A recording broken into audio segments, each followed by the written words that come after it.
son glándulas que están ubicadas en el cuello, que intervienen en el metabolismo del calcio y, bueno, y también del fósforo.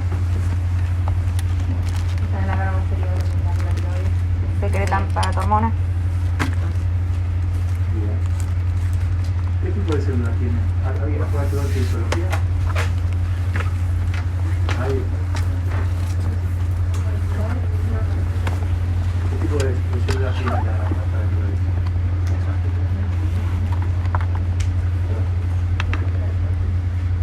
¿Cuántas glándulas paratiroides tiene?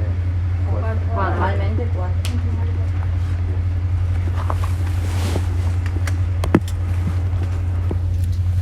¿Qué provoca la hiperfunción de la paratiroides? Ustedes vieron hasta ahora la hipofunción de la paratiroides, la vieron.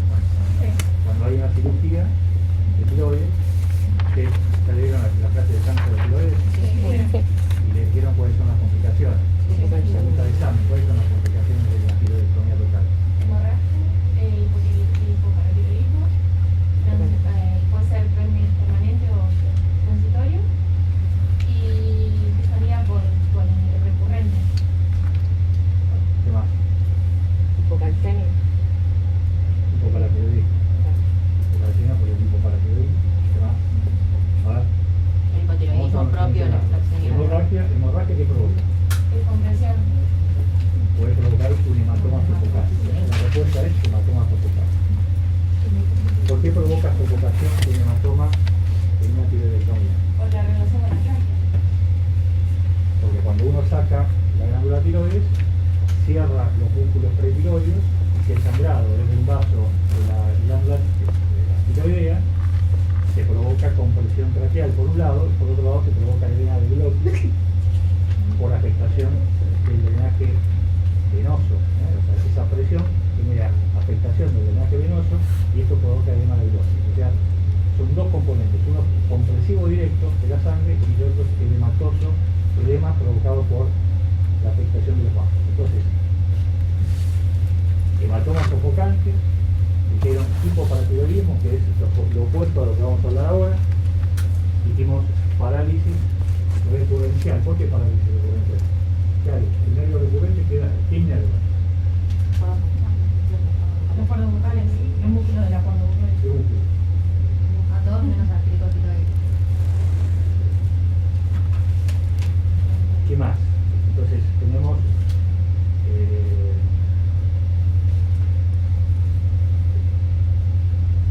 son 5. Faltan, hasta acá tenemos 3. Vamos. La propia de cualquier guía quirúrgica que se infecte. Infección quirúrgica. Malísimo, pero 6 profesor. Faltan 2. ¿Infección de otro nervio? ¿Cuál? ¿De otro nervio? ¿Qué nervio? El ramo externo del nervio La rama superior. externa del índice superior que provoca fonastenia. Provoca fonastenia. Es el nervio que actúa sobre el sensor de las cuerdas vocales y cuando esto se afecta provoca una falla en la tensión y el paciente tiene fonastenia. ¿Qué significa fonastenia? ¿Qué es fonastenia? Para como que no se tensa. Los ¿Pero qué pacientes provoca clínicamente? ¿Qué tiene el paciente? tienen dificultad para mantener el tono de voz y también para alcanzar tonos altos. Exacto. O sea, son pacientes que a medida que pasa el día van perdiendo la fuerza en la voz y si es un cantante no va a poder cantar, o sea, si es un docente no va a poder rapear. A medida que pasa el día es como que se va agotando. Y el último sería el hipotiroidismo, o sea, el paciente que le sacamos la tiroides se queda sin tiroides, por lo tanto va a tener como secuela una falta de hormona tiroidea y hay que realizarse en la paciente, entonces va a tener que tomar hormona tiroidea de por vida. ¿Está claro? Sí. Pregunta de examen. Bueno, ahora sí, pasamos a la... Bueno, respecto... Disculpe, no sé, si no, ahora me siento mal. ¿Puede ser? Ahora sí. Bueno, respecto al origen, hay algunas teorías que hablan del origen ectodérmico de esta glándula. Las células que aparecen acá y se ponen en juego son las parietales y principales. Las que secretan la hormona paratiroidea son las principales. Y la característica es que, o sea, ¿por qué ponemos esto? Porque las superiores, las glándulas paratiroides superiores, nacen en la cuarta bolsa pariente,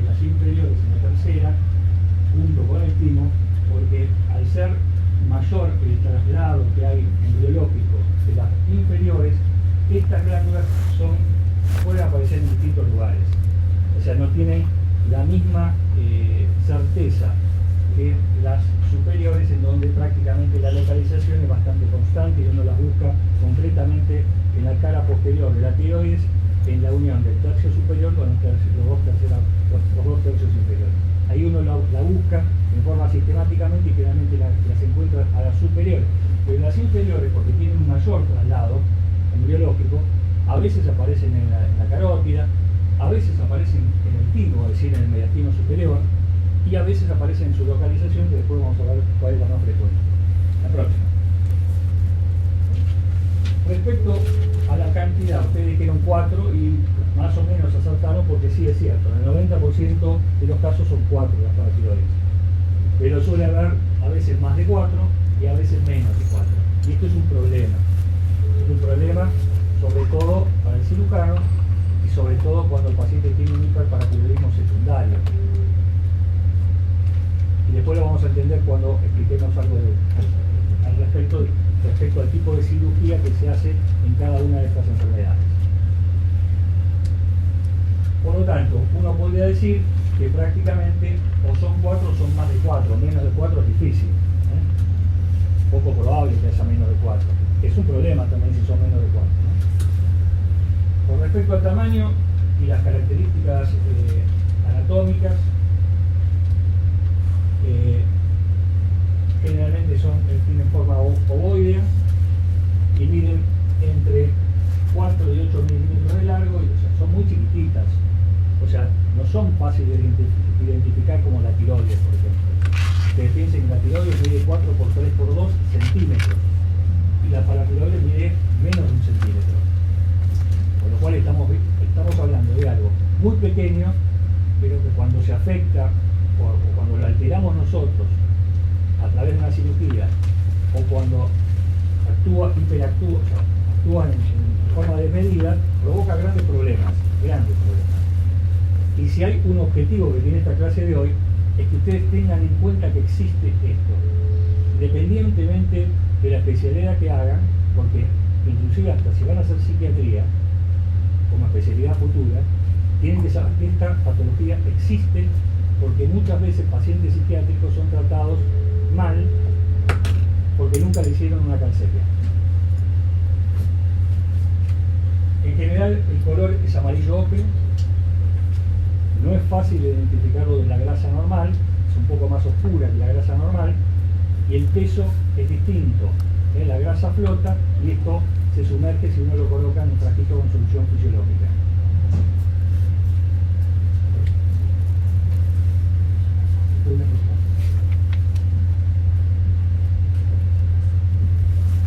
Hola.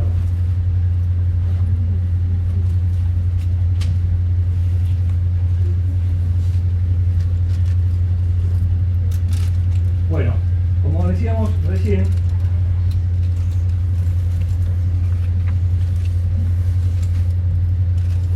perdón.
1,25-hidrocalciferol en su forma activa, que es la 1,25, que es la que promueve el aumento de la absorción del tubo digestivo, del calcio.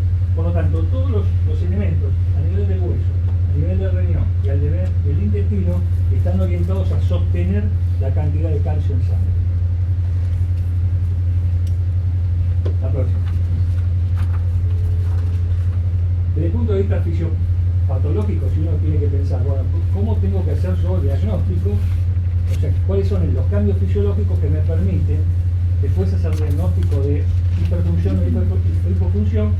Y lo da los dosajes de paratormona, los de calcemia y los de fosfateto. Como dijo la compañera, dijo, aumenta el calcio, baja el fosfato, y esa es la función de la paratiroides. La paratormona es una sustancia que, si bien hace muchos años que se dosa en sangre, nos permitió en esta última etapa cambiar totalmente la estrategia quirúrgica de estos pacientes. El dosaje de la PTH intacta, se llama, o PTH rápida, nos permite ahora tener mucha certeza cuando operamos y terminamos la cirugía si fue exitosa o no la cirugía, cosa que antes no pasaba. La próxima. Dijimos que hay un hiperparatiroidismo primario, hay un hiperparatiroidismo secundario y hay un terciario. El primario tiene origen concreto en un aumento de una de las glándulas. Algunas veces puede haber dos glándulas y esto se da, la duplicidad de adenomas se da en no más del 5% de los casos. En general es un adenoma único y ese es el que provoca el hiperparatiroidismo primario. El hiperparatiroidismo secundario generalmente lo provoca el aumento de las 4 glándulas. Esto se llama hiperplasia. Es decir, no es un tumor primario de la glándula, sino que es un aumento desmedido de las 4 glándulas. Esa hiperplasia es provocada por la insuficiencia, un paciente con insuficiencia renal, y esto es por la afectación de ese cambio metabólico que genera a nivel de los túbulos renales, el cambio de vitamina D activa, de inactiva a activa, o el déficit propio de vitamina D, o sea, la falta de incorporación en la dieta de vitamina D puede provocar un hiperparatiroidismo secundario o un pseudo hipoparatiroidismo por una respuesta alterada de los receptores periféricos de la PTH. Es decir, que cualquiera de estas 3 características nos va a provocar una hiperplasia de las 4 glándulas paratiroides, que generalmente puede llegar a ser reversible si uno cambia la situación de insuficiencia renal o si genera un incremento de la dieta en vitamina D. La próxima. Con respecto a la anatomía patológica, quizá hablando concretamente del primario, lo más frecuente es encontrar, como dijimos, un adenoma. Es decir, la mayoría de los pacientes que tienen hiperparatiroidismo primario, uno tiene que encontrar y buscar el adenoma en algún sitio, que puede ser obviamente de las superiores, de las inferiores. Si es de las superiores va a estar más o menos localizado en un lugar concreto, y si es de las inferiores podemos encontrarlo en distintos lados, inclusive a nivel del timo, del mediastino anterior y en el cuello. Por respecto a la posibilidad de neoplasia, el cáncer del paratiroides es bajo, y uno lo piensa cuando el paciente tiene una PTH muy elevada. Nosotros hemos tenido oportunidad de ver pacientes con una PTH de más de 3000.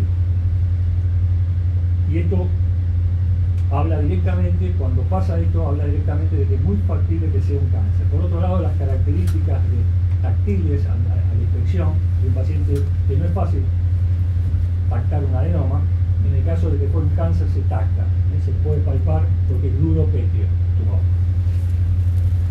La hiperplasia es absolutamente frecuente en el secundario, y en el primario es raro, pero puede ser, puede pasar que un paciente tenga un hiperparatiroidismo primario y que el sustrato anatomopatológico sea una hiperplasia.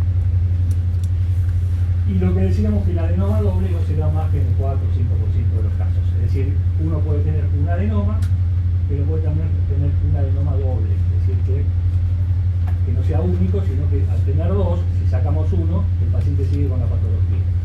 La próxima. ¿Cómo ¿Cómo se va a presentar clínicamente? Como dijimos, al examen físico el paciente es normal. O sea, un paciente que tiene un hiperparatiroidismo pareciera una persona absolutamente normal, salvo que tenga una fractura patológica, por ejemplo. Es decir, si el paciente lo que dentro de su clínica lo que más repercutió fue la reabsorción ósea exagerada generada por la PTH elevada, obviamente que el paciente va a tener una osteotitis fibroquística y una osteopenia, y por lo tanto lo que va a tener son dolores articulares e inclusive una fractura patológica como la máxima expresión. O el paciente va a tener cálculos renales a repetición. Es decir, si nosotros tenemos un paciente que tiene cálculos renales a repetición, uno tiene que estudiar el metabolismo fococálcico y la PTH. ¿Por qué? Porque puede tener esto. Si el paciente tiene dolores articulares y le detectamos a través de una placa una descalcificación ósea o le pedimos un densitograma óseo y vemos que tiene patológicamente, ustedes saben que se miden con desvíos estándar, eso habitualmente nosotros cuando el paciente tiene más de 2.5 desvíos estándar, aunque no tenga ninguna clínica, si le pidieron a alguien por la edad, le pidieron un endocrinólogo, un centellograma óseo, tenemos que sospechar en la posibilidad de que también tenga esto. Por lo tanto, dos elementos importantes, pero fíjense una cosa que importante, la mayoría de los pacientes son subclínicos, no tienen nada. O sea, si a ustedes les preguntan cuál, dentro de los pacientes que tienen hiperparatiroidismo, cuál es la patología clínica más notable del hiperparatiroidismo primario, tienen que decir la nefrocalcinosis. Pero si miran para acá abajo, dentro de los clínicos, también tienen astenia, depresión, irritabilidad, capaz que no tienen esto, pero tienen depresión, tienen irritabilidad. O sea, todos podríamos llegar a ser, en alguna medida, hipoparatiroideo, ¿no? Hiperparatiroideo. Pueden tener fatiga muscular, debilidad. ¿Quién no tiene fatiga muscular, debilidad? ¿Quién no tiene trastornos digestivos en algún momento? O dolores abdominales. ¿Quién no tiene otra y esto, ¿no? Pero digamos que podríamos decir que dolores articulares podemos tener todos en algún momento. Por lo tanto, ¿cuál es el concepto importante que quiero sellar en la cabeza? Cualquier paciente puede tener un hiperparatiroidismo. O sea, por lo tanto, dentro de los pedidos de análisis de sangre que uno hace habitualmente a un paciente que lo vemos por primera vez y que viene con algún catálogo de acá para abajo, uno debería pedir calcemia por lo menos. Calcio iónico por lo menos. O sea, pedir hemograma, eritro, glucemia, está cansado, entonces pensamos en anemia. Tiene polidipsia, poliuria, pedimos glucemia. No sabemos cómo está la parte renal, pedimos urea y creatinina. O sea, cuando hacemos un pedido de sangre hacemos hemograma, eritro, glucemia, uremia, creatinina, ácido úrico, pedimos, tiene dolores articulares, tenemos ácido úrico, pedimos una orina completa, hay que agregar PTH, calcio y fósforo. ¿Está claro? Esto séllenselo en la cabeza, porque de cada 100 van a tener uno, pero ese uno le salvaron la vida a ustedes. Porque ese uno, si cae en este rótulo, va a estar toda la vida siendo asistido por un psiquiatra que lo va a medicar, que le va a dar drogas, que lo van a tener tonto, y el tipo se resolvía con otro tema. ¿Está bien? Entonces, es importante esto, que se lo sellen en la cabeza. Si hoy tiene un objetivo esta clase, es primero entender que hay que pensar en la patología para poder hacer diagnóstico. Y segundo, cómo hacer diagnóstico. La próxima. ¿Cómo hacemos diagnóstico? Actualmente el diagnóstico se hace basado fundamentalmente en dos estudios de imágenes y un laboratorio. El laboratorio ya lo dijimos, PTH, dosaje de paratormonas, depende del método, habitualmente el valor máximo es 50 unidades internacionales, pero depende del método, depende del laboratorio, por lo tanto el laboratorio dice qué tipo de estudio se hace y pone los límites máximos por eso. Si se supera eso, uno dice, está con PTH elevada, hay que estudiarlo, hay que ver qué pasa con el calcio es de 4,5 a 5,5 el calcio iónico, pero también, insisto,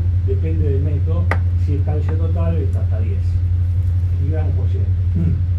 Pero a ese laboratorio que pedimos y que si nos viene el patológico nos orienta mucho más a estudiar, tenemos la ecografía, que es un estudio operador dependiente. La ecografía es un estudio operador dependiente y por lo tanto hay que saber dónde se manda. Cuando ustedes tienen un familiar, un amigo que le pidieron el análisis de sangre, viene el calcio elevadito, un poquito, la PTH elevada, dicen, este puede ser que tenga un hiperparatiroidismo, piensan ustedes. Entonces, ¿cómo lo estudio? Le tengo que pedir una ecografía, le tengo que pedir una gamografía con sexta media. Estos estudios son, la ecografía uno dice, tengo un amigo que hace la de vesícula, no es lo mismo. En la de cuello tiene que ser gente que tiene experiencia en hipertiroides y paratiroides.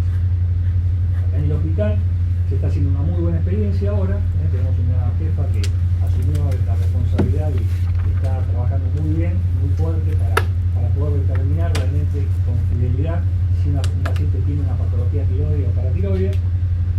El centro que tuvo más experiencia histórica fue el Hospital Italiano, y dentro del Hospital Italiano tomografía TSMA, que es abierto y corriente, donde los que tienen obra social o prepagas, yo tengo familiar que tiene eso, que tiene obra social, lo mando que se la hagan ahí, porque son el número 1 en ecografía de tiroides y paratiroides. El servicio de endocrinología acá del hospital históricamente trabajaba con ellos, o sea, enviaba a los pacientes y orientaba a hacer los estudios en el TSMA. Actualmente ya los está mandando acá porque tienen confianza de que los resultados son buenos.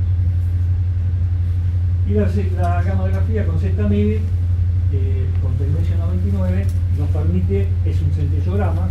Ustedes, no sé si les hablaron de centellograma de tiroides. El centellograma de tiroides es un estudio que está en extinción en la actualidad porque la ecografía lo reemplazó para el nódulo de tiroides.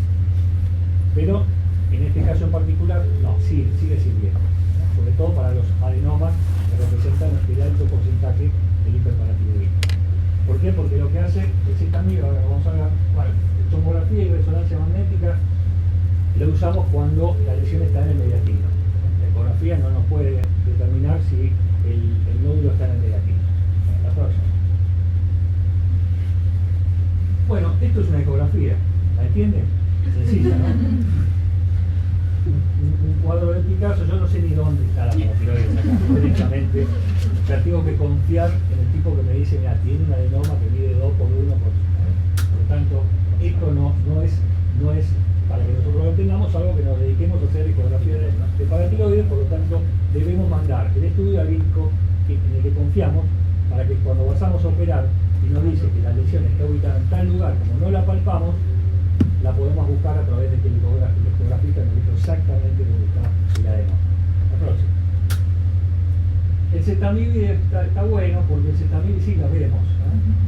Tiene algunos problemas. El Z-MIG le voy a contar una anécdota.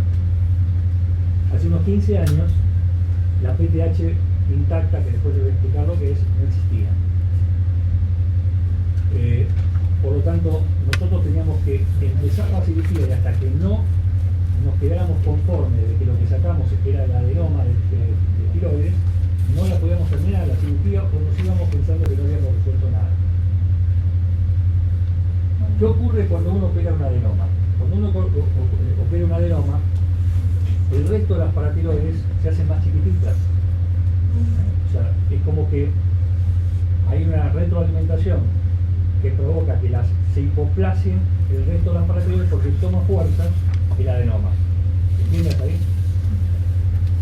Era más, hace más de 15 años más o menos, los pacientes clínicos estaban internados en el pabellón romano. ¿Conocen el pabellón romano? Sí. Ahí donde hacen producto y eso, bueno, en uno de los pisos eran de clínicos. Y había una sala donde había 2 pacientes internados. Los 2 con hiperparatiroidismo detectado a través de la calcemia elevadísima, la PTH elevadísima. Existían como dosaje, pero no como estudio prequirúrgico en el acto quirúrgico, que es la PTH rápida, es decir, todo lo que vamos a entender. No existía eso. Entonces, había uno que tenía una fractura de útero y el otro tenía una nefrocalcinosis machaza que lo estaba llevando a la insuficiencia renal. El de la fractura de húmero tenía detectado a través de esto, fíjense, centellograma a los 20 minutos, tiroides, a las 2 horas se lava la tiroides y queda el adenoma de paratiroides. ¿Se ve eso? ¿Entiendes? Bueno, este era el caso, este era el paciente, más o menos parecido. Operó primero el paciente de la fractura del hueso, porque realmente era muy complejo, se podía fracturar otra cosa, un adenoma enorme, y no es el que voy a mostrar después, es parecido. Perfecto, todo bien, tardamos 20 minutos, 30 minutos la cirugía, fue muy sencilla. Pongo el segundo, que era la nefrocalcinosis. De la nefrocalcinosis, porque tenía insuficiencia renal, tenía un catéter ubicado en la cava. Un catéter que iba directamente a la cava para hidratarlo, porque en lugar de sangre parecía que tenía cal. Era tanta la hipercalcemia que tenía, que realmente lo tenían que hidratar permanentemente para que el paciente pudiera tener flujo renal, porque se estaba tapando todo.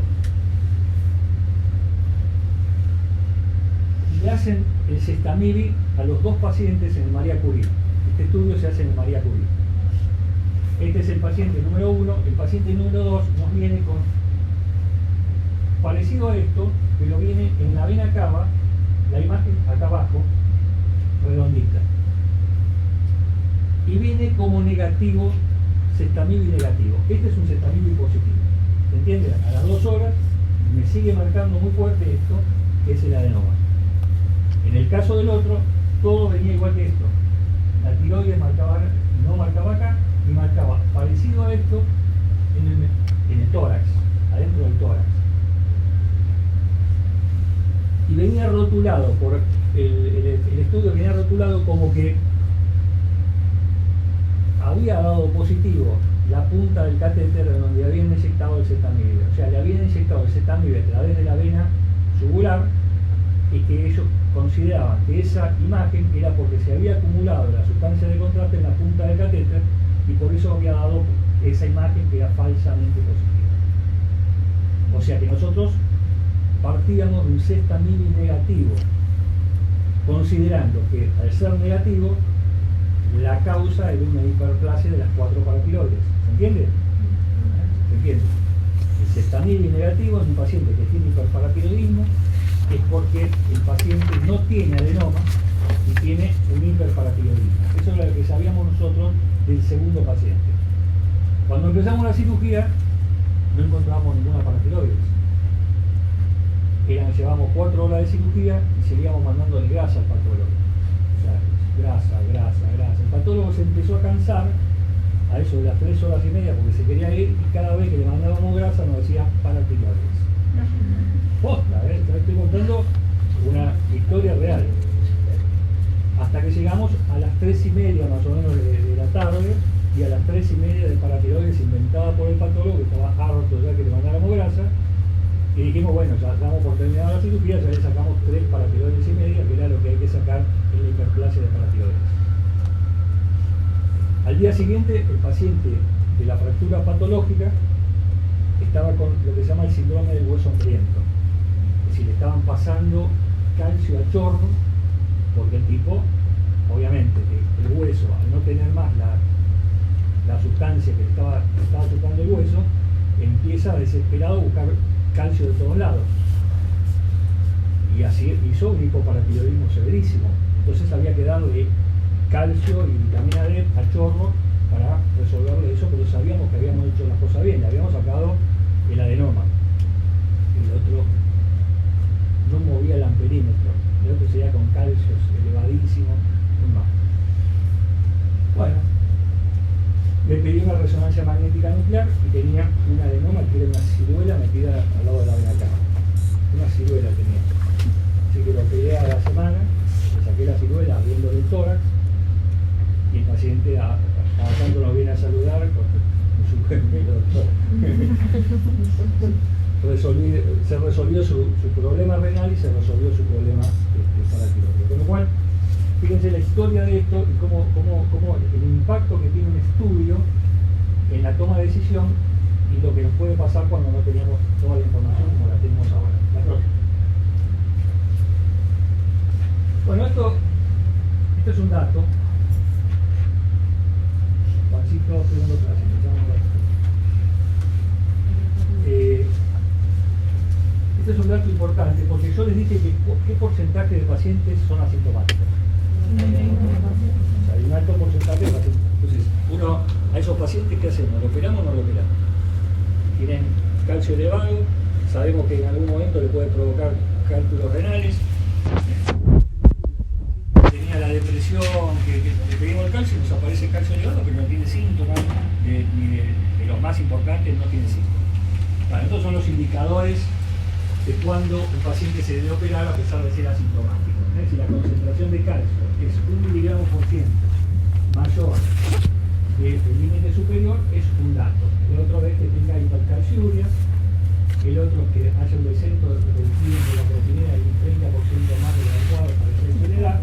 Y la otra es esto que yo les decía, que es el más importante porque lo piden generalmente a los pacientes ancianos, se lo piden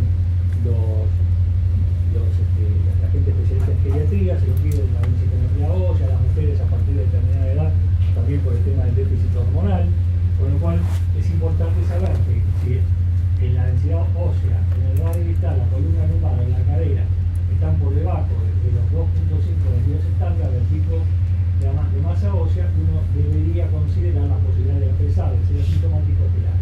Y el otro, si la edad es menor a 50 años, porque si no le tenemos que dar consolidadores del calcio, como el parlidonato, etcétera, durante mucho tiempo y nos puede afectar también la medicación. O sea, todo esto se puede medicar o todo esto se puede operar. Y si el paciente tiene un déficit para el seguimiento, también hay que operar. La próxima. ¿Con uno solo de esos se opera? ¿Cómo? ¿Con uno solo Sí, de esos? sí. Con uno de esos, concentrado con el paciente, explicándole. Bueno, este es el mentón, este es el esternón, este es el esternocleidomastoideo marcado, cuello en hiperextensión, una pequeña incisión de la que se utiliza. ¿No? Próximo. Ahí se está elevando acá está la tráquea, esta es la tiroides que se está elevando con una pinza en la búsqueda de la paratiroides. La próxima. Ahí está la tiroides hacia arriba y esto es un vaso que se está dando la irrigación a esto que es una paratiroides. Fíjense que es amarillo ocre más o menos, pero el tamaño es chiquitito, esto mide 1 centímetro, 1,2 la próxima. Distinto a esto. Es un lindo adenoma, sería unos 3 centímetros, es un paciente que seguramente la sintomatología es distinta de la del anterior a la de este paciente.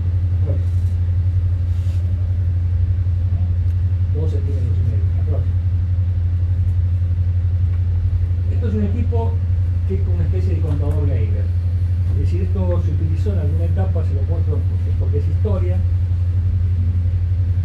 Se puede utilizar en algunos lugares, se utiliza. ¿Qué es lo que se hace? Se le inyecta cestamide al paciente y 2 horas después se lo opera.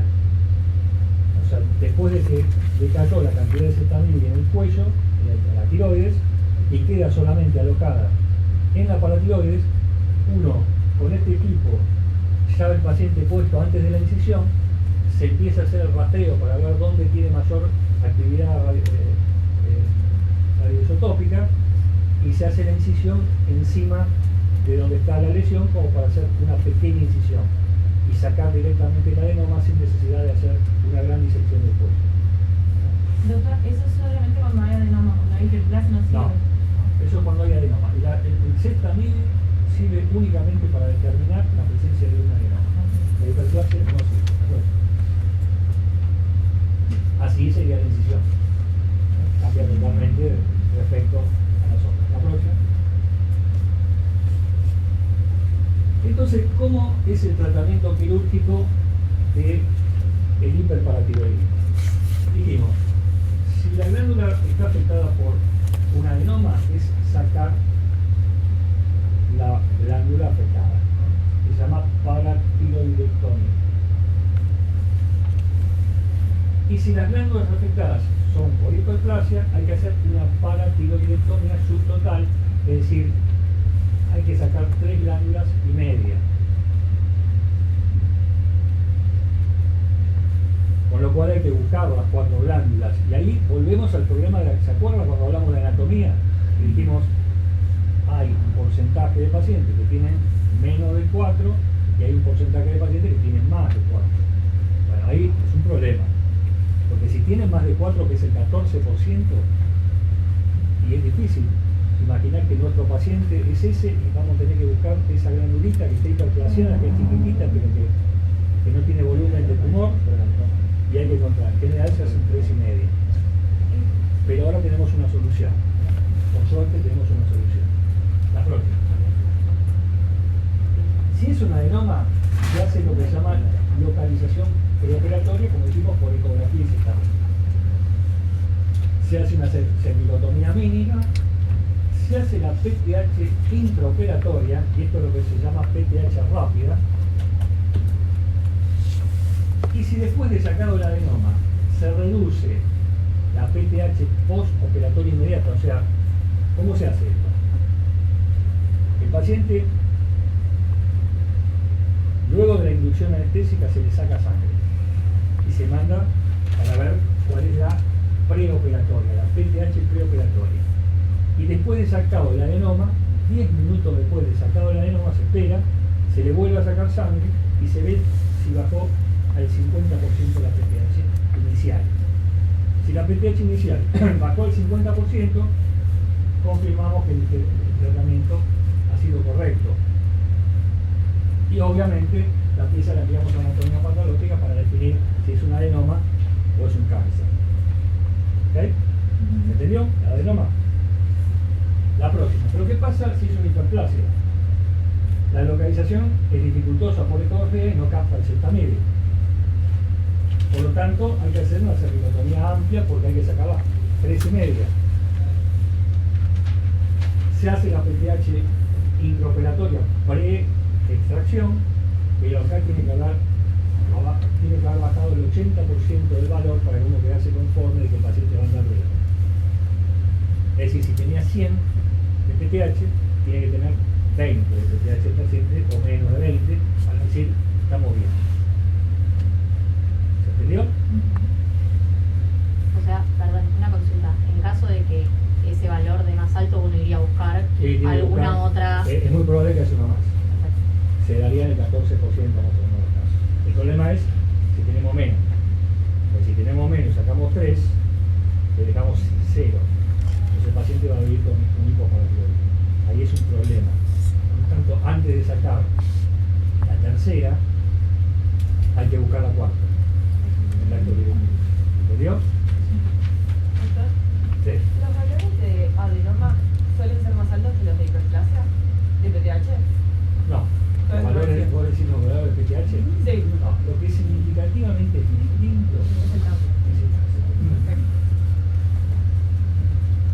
Próximo. Bueno, acá te muestra la resección de distintos adenomas, eso en distintos casos, con adenomas ubicados en distintos lugares. Y acá, cómo se hace la resección de las 3,5. Próximo. Un poco como resumen. Ecografía negativa, cesamide negativo, casi sinónimo de hiperplasia, cervicotomía amplia. Ecografía positiva, cesamide positivo, casi sinónimo de adenoma, cervicotomía mínima. ¿Ok? Próximo. En conclusión, un poco para cerrar el pensamiento de todo esto. Primero, recuerden que existe esta patología. No lo olviden. Traten de tenerlo dentro de las opciones cuando aparece patología. Una persona que se le termina la consulta con una patología que es polidolorido, insomnio. Piénsenlo que puede ser, que existe, y pónganlo dentro del catálogo de pedidos laboratorios. Segundo, detectado el laboratorio. Recuerden que la ecografía y el ZMI son los dos.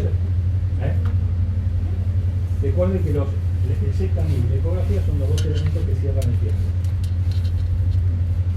Y recuerden que si esto fuera la clínica, el 51% es asintomático. ¿Ven? Próximo.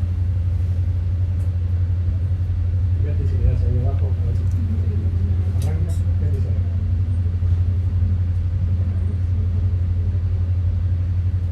Se acaba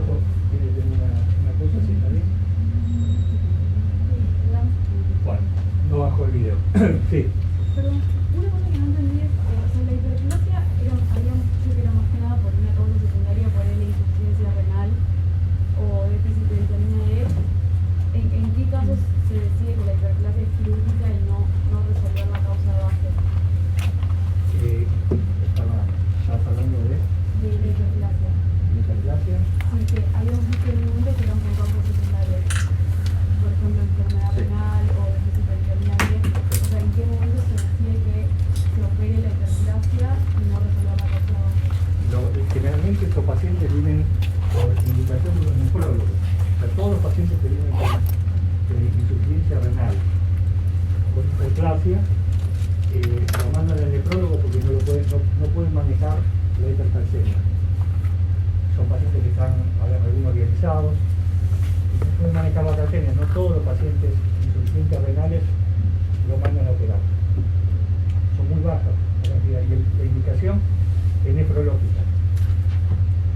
Y después está el hiperparatiroidismo terciario, que es el paciente trasplantado que hace hipercalcemia. Es lo mismo que la insuficiencia renal, ¿no? O sea, es un paciente trasplantado que el post-trasplante mantiene la hipercalcemia. Bueno, esto era básicamente un pedacito de una cirugía donde se muestra el momento que se extrae la si buscas en alguna otra, puedo ver otro.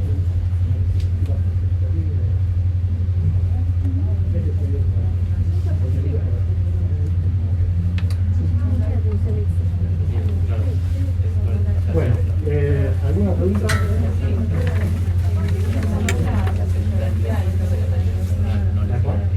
Buscar por